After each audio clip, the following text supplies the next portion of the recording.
Selamat siang, perkenalkan nama saya Yosefina Crescensiana Lepam. Saya di sini sebagai moderator dan juga nanti akan membawakan materi. Nah, di sini kami akan mempresentasikan hasil kerja kami dari kelompok 1 materi 3. Oke, selanjutnya saya untuk menghemat waktu saya langsung persilakan teman saya untuk menjelaskan materi yang pertama. Ya, terima kasih atas waktu dan kesempatan yang diberikan kepada saya. Perkenalkan, nama lengkap saya Indrawanto Elvian Billy selaku pembawa materi pertama. Ya, jadi baik. Di sini saya akan menjelaskan pembawa materi pertama yang tentang pengertian manajemen kurikulum. Ya, manajemen kurikulum merupakan suatu sistem kurikulum yang berorientasi pada produktivitas, di mana kurikulum tersebut berorientasi pada peserta didik. Kurikulum dibuat sebagaimana dapat membuat peserta didik dapat mencapai tujuan hasil belajar. Ya, sekian dari materi pertama. Saya akan melanjutkan di pembawa materi kedua. Sekian dan terima kasih. Selamat siang, perkenalkan nama lengkap saya Markus Pandango. Saya sebagai pembawa materi kedua. Pengertian manajemen pembelajaran.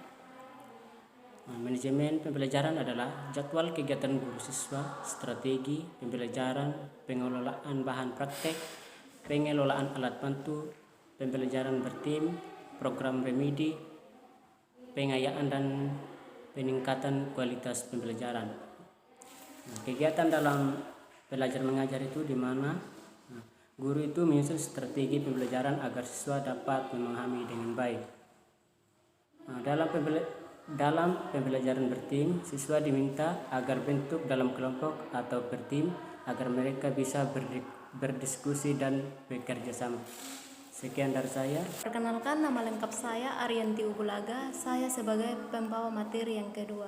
Nah, di sini saya akan membahas materi tentang manajemen pembelajaran. Manajemen pembelajaran adalah jadwal kegiatan guru, siswa, strategi pembelajaran, pengelolaan bahan praktek, pengelolaan alat bantu, pembelajaran bertim, program remedi, pengayaan dalam peningkatan kualitas belajar. Nah, di sini saya akan membahas tentang program remedi dan pengayaan. Nah, yang dimaksud dengan program remedi dilakukan bagi siswa yang mendapatkan nilai di bawah kriteria ketuntasan minimal. Contohnya di mata pelajaran matematika.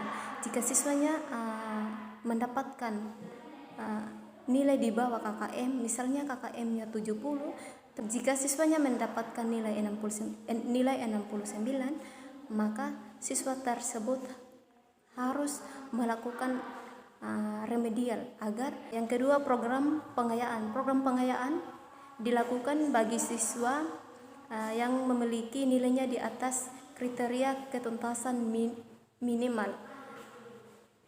Nah, dapat kami simpulkan bahwa manajemen pembelajaran itu adalah suatu jadwal kegiatan guru dan siswa baik yang berkaitan dengan strategi pembelajaran, pengelolaan bahan praktek, pengelolaan alat bantu, pembelajaran bertim, program remedi, pengayaan dalam peningkatan kualitas belajar. Mungkin itu saja pembahasan dari saya. Sekian dan terima kasih. Oke, jadi yang selanjutnya saya akan menjelaskan bagian konsep dasar manajemen kurikulum. Nah, di sini kurikulum di sekolah merupakan penentu utama kegiatan sekolah. Segala aktivitas siswa mengacu pada kurikulum yang ada. Berdasarkan hal tersebut, kurikulum harus tepat dirumuskan secara perencanaan, pengorganisasian, pelaksanaan, dan evaluasi kurikulum tersebut. Nah, di sini tepat dirumuskan secara perencanaan bukan lagi kurikulum yang akan dirumuskan, tetapi bagaimana kurikulum yang ada, misalnya kurikulum K13 dan KTSP. Nah, kedua kurikulum tersebut yang akan menjadi acuan seorang guru dalam proses kegiatan pembelajaran nanti. Nah, selanjutnya pengorganisasian. Nah, setelah perencanaan akan ada yang namanya pengorganisasian atau pengelompokan hal-hal apa atau materi-materi apa yang akan dibahas dalam proses kegiatan pembelajaran. Nah, setelah itu akan ada yang namanya pelaksanaan. Nah, pelaksanaan itu adalah penyampaian materi yang berawal dari perencanaan pengorganisasian. Setelah adanya pelaksanaan, maka ada yang namanya evaluasi kurikulum. Nah, bagaimana di sini kita melihat kembali apa yang sudah disampaikan, apakah sesuai dengan perencanaan atau tidak. Jika tidak, maka di situ akan ada yang namanya mengulas kembali atau melihat kembali sehingga setelah adanya pelaksanaan akan ada yang namanya evaluasi.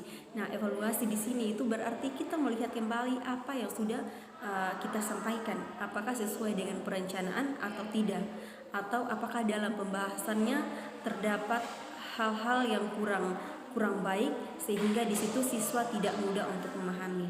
Oke, jadi baik, sekian dari saya. Selanjutnya saya akan persilakan teman saya untuk melanjutkan. Iya, baik. Perkenalkan, nama saya Teresia Novita Yelitoma. Saya akan menjelaskan materi yang terakhir, yaitu pengorganisasian kurikulum. Organisasi kurikulum yaitu pola atau bentuk pelajaran disusun dan disampaikan kepada murid-murid dan merupakan suatu dasar yang penting sekali dalam pembinaan kurikulum dan berkaitan erat dengan tujuan program pendidikan yang hendak dicapai. Karena bentuk kurikulum turut menentukan bahan pelajaran, urutannya, dan cara menyajikannya kepada murid-murid. Terima kasih.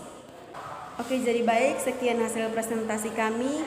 Jika dalam presentasi kami terdapat kata yang salah, kami mohon maaf. Terima kasih. Selamat siang.